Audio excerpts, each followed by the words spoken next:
Hello, everybody. Thank you so much for joining our iStaging talk today. My name is Stefan, and I'm here today with my colleague Andrea, who you can speak with via the chat on the right-hand side of your screen. You can ask her any questions throughout today's talk, and she'll be able to answer them. But if you don't get an immediate answer, don't worry. We'll also have some time for a live Q&A session at the end of the webinar today. Let her know if you can hear me okay, and if you can see me okay. In the past couple of weeks, sometimes we've had some issues with that. So just let her know to make sure that we're all connected properly.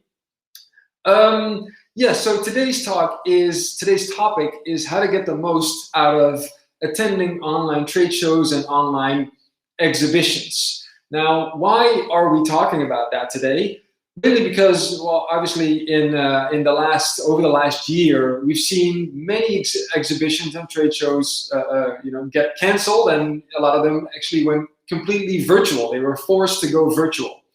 But we've spoken to many people, and a lot of people have said, well, let's say that the experience wasn't that great, or not really what they were looking for, what they expected it to be. Both on the visitor side as well as the exhibitor side, and sometimes even the organizers.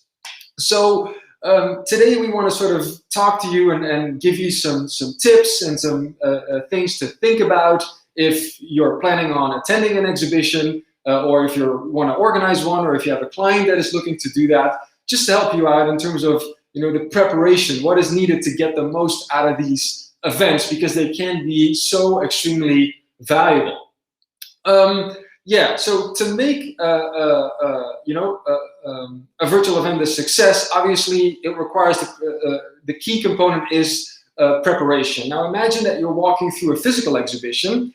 Before I actually give you the time to speak to me, or before I walk up to a booth, I first need to feel engaged. I need to see something that interests me. I need to see an engaging booth, or products, or banners, and you've prepared to do that, right? Before I say, okay, I want to know more and see if this company can help me or offer me a solution that would be beneficial to me.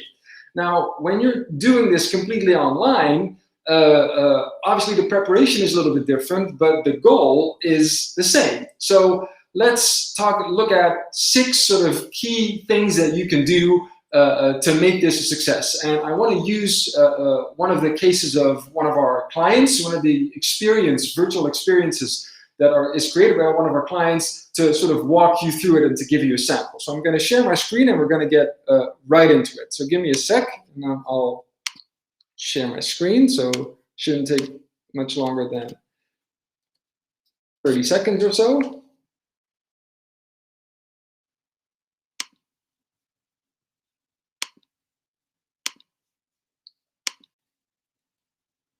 All right, let's see.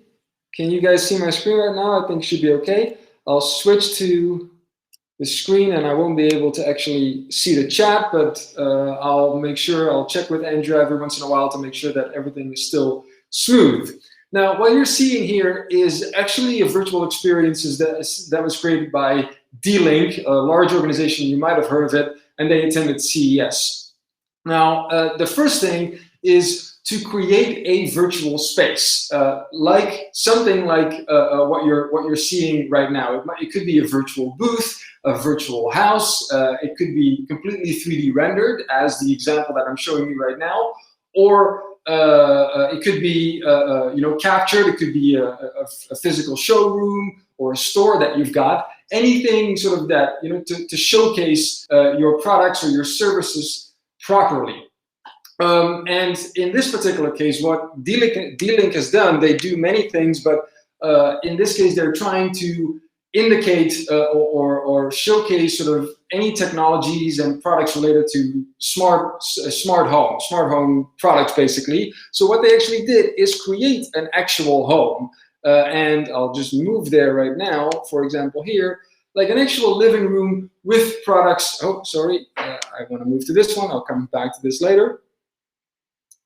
Like an actual living room with products, and that brings me to my second point.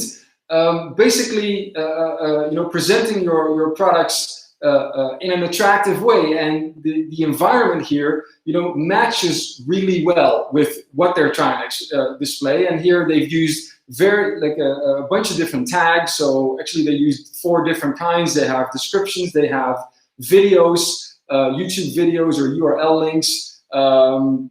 They got just regular text. So, and you can also very clearly see what each one of them that is actually clickable, so that makes it easy for people to navigate through the experience. And for each one of them to click on, you find more information, and that can be, related to the product. It can be a product catalog. It could be a PDF file or a link to a product page. But before I get to that page, obviously, I first need to feel engaged, and now this already makes me want to explore this entire experience a little bit further. Now, in your case, or as an exhibitor, whatever it is that you're trying to, whatever the reason is that you're trying to go to an actual exhibition, create an experience and display your products in such a way that it's engaging. Also, one of the things that I want to mention, for example, having localized descriptions if you're targeting, international clients. And that actually brings me to point 3. Actually, sort of to point 3. The connection that you want to create with your audience. And because, in an online experience, it is more difficult. I don't actually immediately see you as a person. That makes that engagement or that interaction a little bit challenging in the beginning. Once people land here, what we would recommend is to say, hey, show a welcome video. Show something that's someone that says, hey, welcome to our virtual booth or virtual home. Thank you so much for taking the time. My name is so-and-so. This is what we do, and this is what the experience is about. This is how you should navigate. And that immediately makes that connection. It makes me feel, okay, even though I'm in this virtual world, I do see someone, and someone is speaking to me just the same way as you would in a physical exhibition. All right.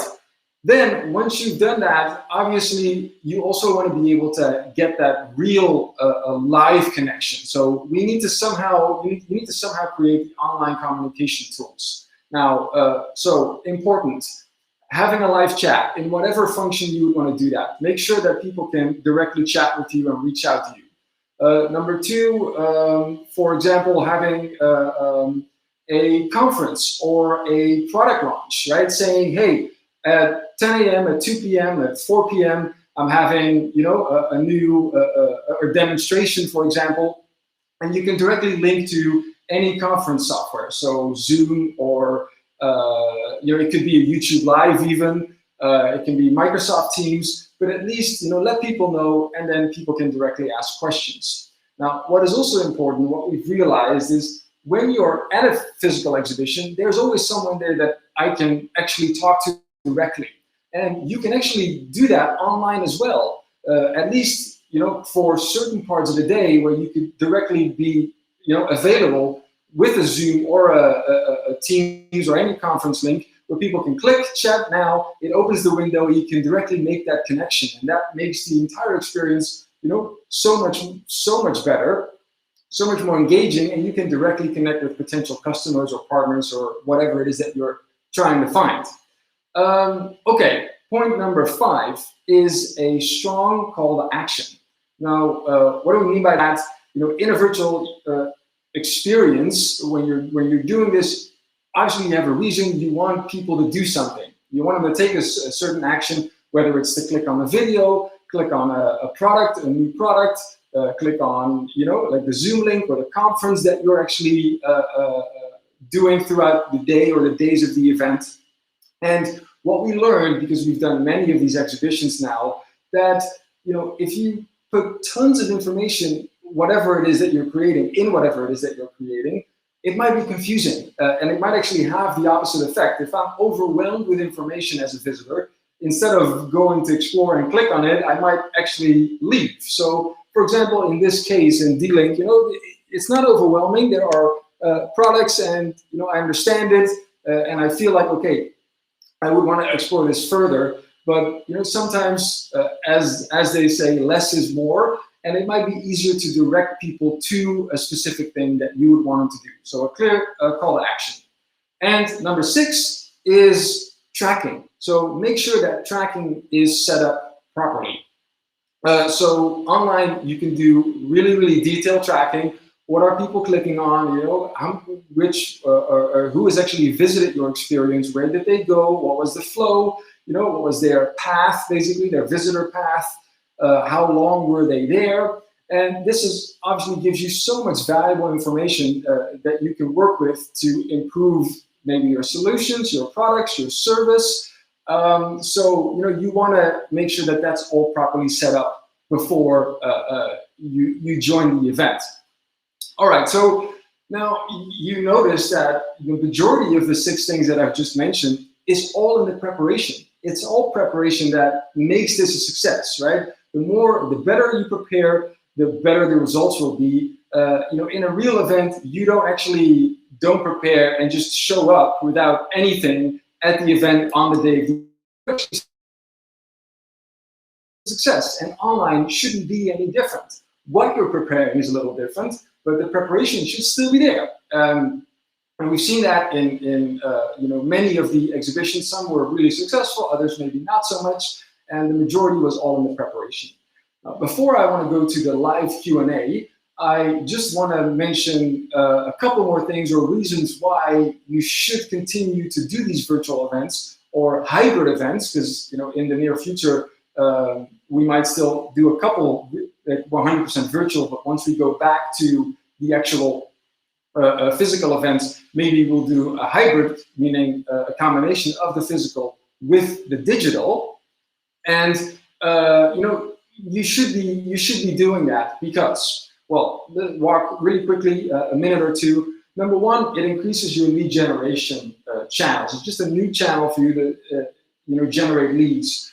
Obviously, you can attract and expand to a much bigger market, right? To international clients, or in some cases, just clients that prefer not to travel that far or can't travel that far. We've actually just recently seen various visitors say, "Hey, I like the digital version better, the virtual version better than the physical one. It allows me to manage my time much better." And it was just they said, I hope that this continues for the future, so that I don't have to spend so much money and so much time going to the physical event. All right, then also number 3 is increasing your visibility of your products and your services that you want to do the way that D-Link here has done. And in the case of D-Link, some of the things that I've said, they actually haven't yet implemented. So even though this looks absolutely fantastic, there's still things where they could basically improve if they join another event with a similar experience. You get more insights into the visitor behavior and into product interactions. Something that is just very difficult to do in the physical world. So having the combination of being able to meet people physically as well as having that data online is fantastic. And just ultimately, getting more prospects, more leads, more customers. It opens up, the possibility to sell more, and that's ultimately what one of the benefits that we all want to get out of attending these events, whether they're physical or virtual. So let me just go do this, and I'll just quickly go back here. All right, very good. Yeah, so I think I might still have a couple things to say, but let's go. I've been talking for about 15 minutes. Let's go to some questions. Let's see if there are any questions, guys. Now is the time to ask. Now, obviously, we as a platform enable the possibility to create these types of experiences, but it is all in, we would say, all in the preparation. Like I said, just recently there was an exhibition, and it was a great success. Exhibitors were happy, organizer was happy, visitors were extremely happy. Easy to navigate, really engaging, great information, but they also put tons of effort into it. right? They actually spend time to make it a success, and you saw that in the end result.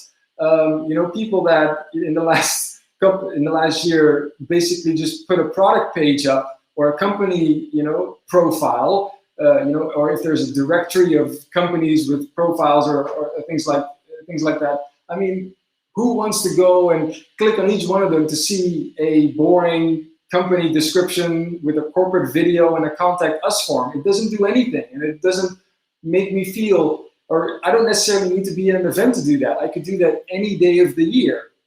So make it more interesting, and ultimately, you cannot expect people to just reach out by just having that. So if you put some more effort, you will see that you get absolutely fantastic results. All right, I see that Andrei has asked a question. I forgot to turn on the AC here, guys, so it's a little hot before I got started. Okay, Andrei, yes. Is it also possible to see several people as avatars in the room with the webcam, or is this something that is planned? At the moment, we don't have that avatar possibility, walking as avatars. We have seen that before, and it's, it feels more like a game. I like to think that our experiences feel more real. Now, we do have sometimes people that can be placed in the environment. I think that even D-Link actually had some people that you can see, but they're not actually moving. We can even make them move, but these are just sort of animations. These are not actual people, basically. So one of the things that we do have is touring, our virtual guided tour system, which is basically a virtual room where you can connect with up to 10 people at the same time, and you can guide them through your experience. And that's especially useful if you have a couple of panoramas, I would say. So yeah, in terms of the avatars, I know that our tech team is developing, continuously, and is looking at all kinds of new ways of making interaction, because that's a key part of all of this. But it's not yet available, but we will definitely keep you updated if that becomes an option. But I would recommend right now to get people to connect, for example, via Zoom, or we also actually have a conference system, or touring, our virtual guided tour system, or Teams. Just with the click of a button, people can instantly see each other and talk to each other, and that's so valuable. And sometimes it is good, especially also if you have, for example, a networking event. It could just be a networking group, right? It doesn't have to be a scheduled conference. And just say, hey, if you're interested in this topic, click here. People click, or a visitor clicks, and I see a couple of people that you can connect with right from within the virtual world that you've created. And yeah, that's just so valuable and so cool. Right? You don't necessarily need avatars to do so. So I think it's the combination of everything that you're offering. And I hope that the 6 tips that we gave you today help you in creating these experiences. And it would go for any experience, I would say. Creating a virtual space, presenting your products well in the right environment. Having maybe a welcome video, setting up all your online communication channels, having a strong call to action, and then tracking insightful data. So those are the key things, just to sum up for anyone that missed a few. But we will also put this webinar online, so you can actually look back and watch it again. I hope that sort of answers your question. Awesome. All right. Well, if there are no other questions, then I'm assuming that I was clear today, and that I hope that you found the information insightful. Any other questions? I see that Andrew has asked. By the way, for anyone that is watching via Facebook, thank you so much for joining us. I appreciate it. If you have any questions there, you can ask them, and Andrew will make sure that they'll get to me. So also possible. Anyway, I hope that you enjoyed it. I hope that you learned something, and let's take this. Let's say the experience that we've had over the last year with all of the getting used to doing literally everything virtual. let's take it a step further and really start benefiting from it, right? It's not supposed to replace any of the physical interactions. It's just supposed to add on to it and bring you even more value. So, we've seen that, especially in the beginning, people have struggled with it, but hopefully now, we've gotten more used to it, and say now we actually want to start taking advantage of what is possible online. And like I said, the preparation is more than half the work, I would say. So make sure that you do that. Okay, then I want to thank you all for very much for joining us today. I hope you have a wonderful rest of the week, and we hope to see you at the next webinar in a couple of weeks. If you have any suggestions in terms of topics, for example, please let us know what you want to hear, what you want to talk about. We'd love to have some sort of a discussion with you guys to see what you guys are creating and what you guys are looking for, and tips and recommendations. So let us know. And yeah, thanks a lot, and have a wonderful day. Cheers. Bye-bye.